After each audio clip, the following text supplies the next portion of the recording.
Washington Free Beacon, and you are listening to Vigilant Liberty Radio. The ass says he doesn't have a horse in this race, but Retractor knows he does. Now he's got egg on his face.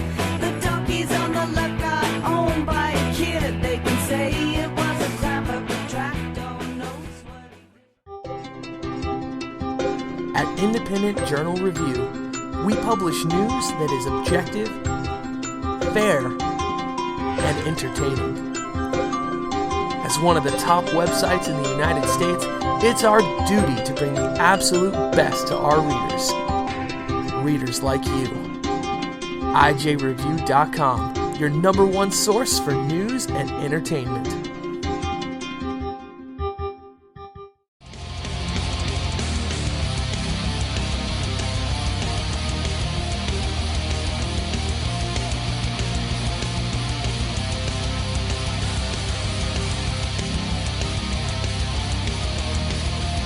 Hi, this is Matt Lewis from the Daily Caller, and you are listening to Vigilant Liberty Radio.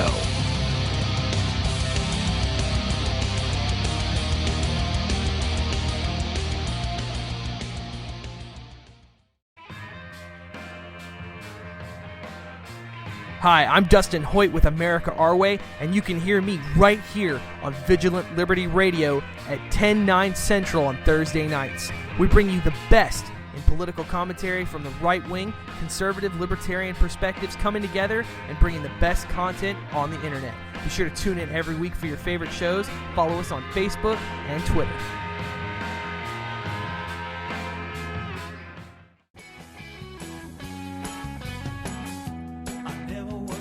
Hi, this is Taylor, and while you're listening to all the other great shows here on Vigilant Liberty Radio, be sure to check out my show on Saturday nights called Saturday Night Cigar Lounge.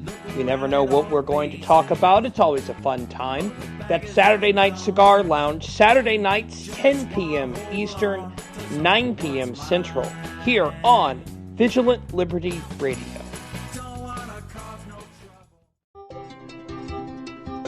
At Independent Journal Review, we publish news that is objective, fair, and entertaining.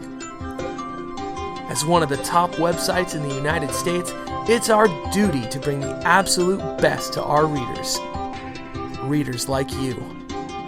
IJReview.com, your number one source for news and entertainment.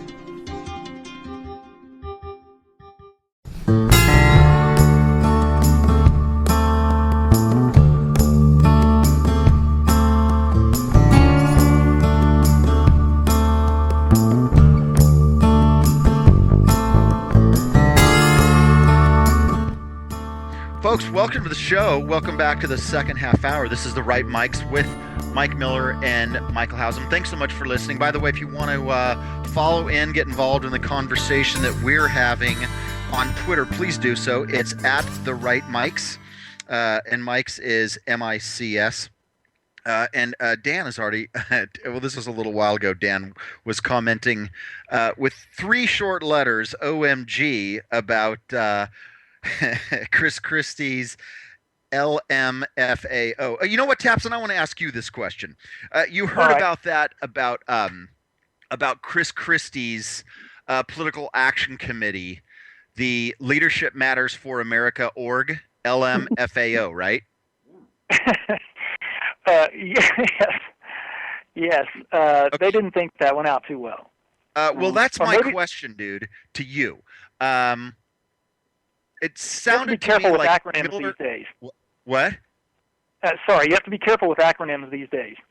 You do. Well, here's the thing: is that Miller kind of thinks that it was accidental. I'm not sure. I'm kind of wondering if somebody there is absolutely hilarious and has a wonderful sense of humor. What do you think? If so, then Chris Christie and his people have just been elevated in my esteem. You can't go wrong with a good sense of humor, but I suspect that it was accidental. Okay, we're going to go ahead and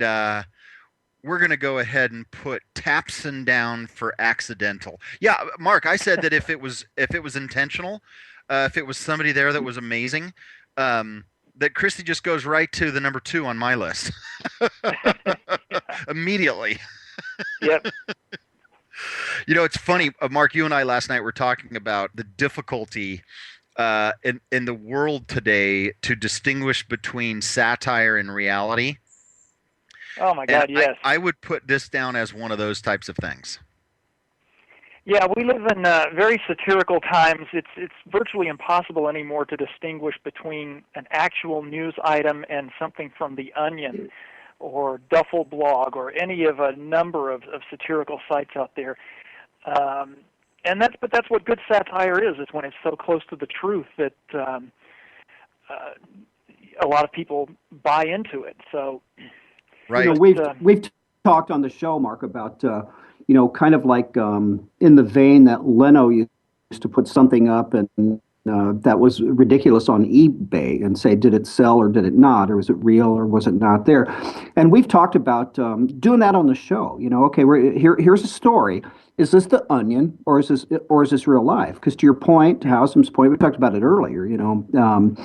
The satire that just strikes at the heart of what's really going on, that's true with humor in general, is these days it's getting harder and harder to distinguish, isn't it?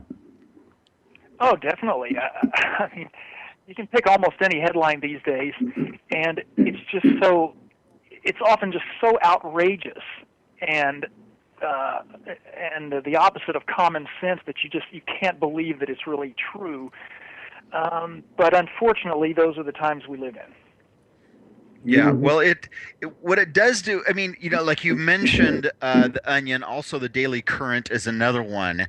The benefit of reading those sites is you know that every single thing they put up is fake. The issue is when you're looking at a CNN or a Fox News or MSNBC or CBS Los Angeles story or whatever. Those are the ones that you just don't know whether somebody in the newsroom or on the website is goofing or it's real, because sometimes they actually have true stuff. Yeah, and if you're scanning a timeline on Facebook, for example, and my friends put up a lot of interesting news items that I actually don't find anywhere else, but you're scanning your timeline and you see the headline first. You don't automatically notice that it's from The Onion or CNN. You just see the headline. Right. And most of the time I have to quickly check to make sure it's not The Onion, just based on the outrageousness of the headline itself.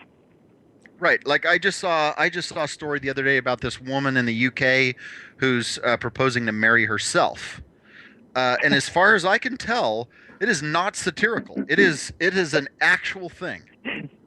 Yep, I looked into that myself for the same reason. Right. It's like, okay, somebody is You wanted to marry yourself, Mark? I wanted to, I figured if she could do it, then that paves the way for me.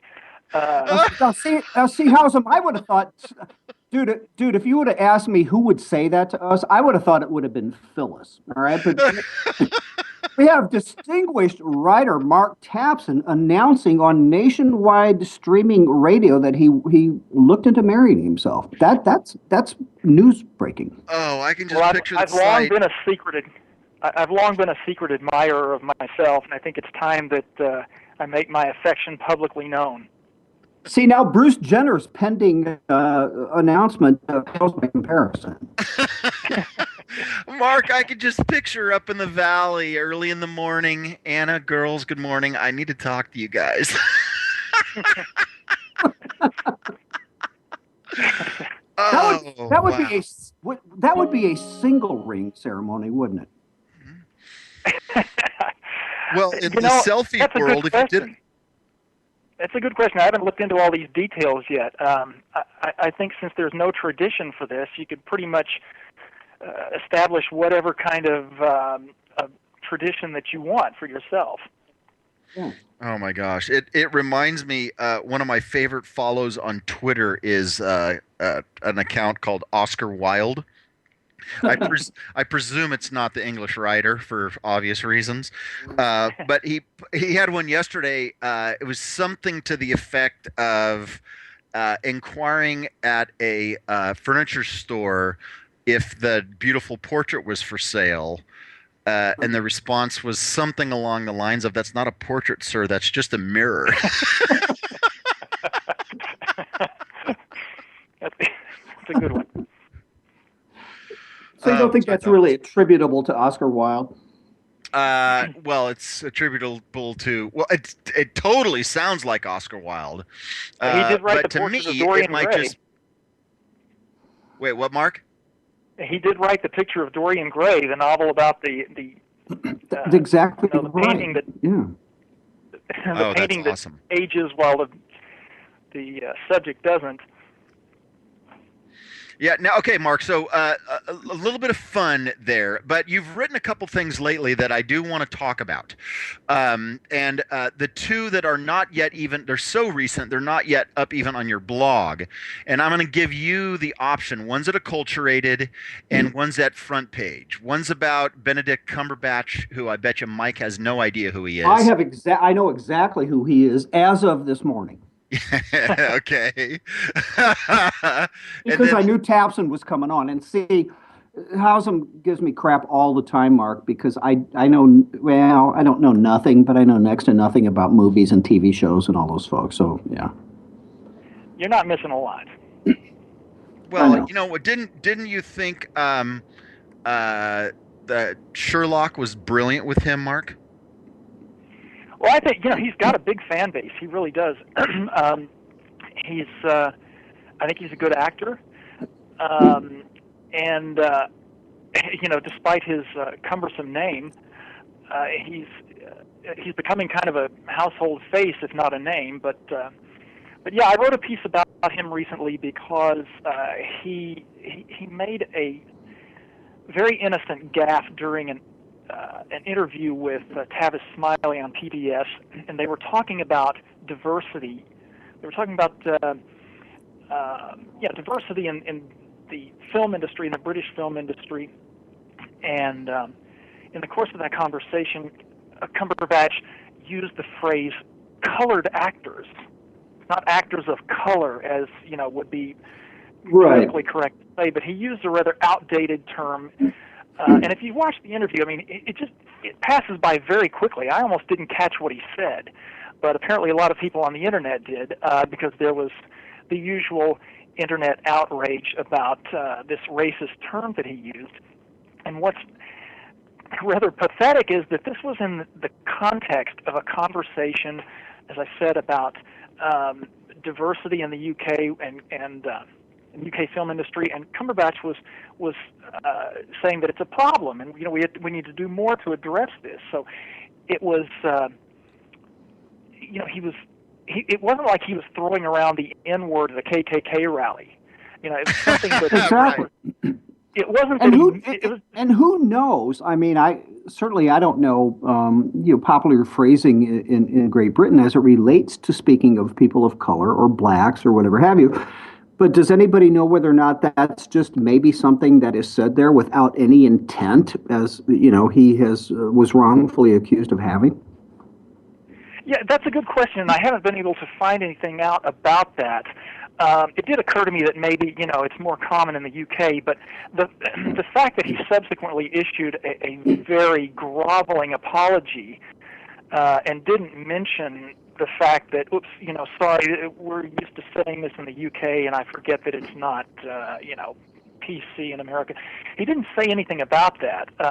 He expressed just, in quite literally groveling terms, how sorry he was that he had offended people, and that he was an idiot, and he could never, apologize enough for this. And my article was basically about the fact that, I kind of summed it up where I said, words do matter, but so does context and intent. And just plain common sense. I mean, this, here was a guy who was talking about the necessity for providing more opportunities for black actors and greater diversity and all that. And in that conversation, he happened to slip with the outdated term "colored," And there's internet outrage. Now, there were a lot of people of color on the internet who defended him and said,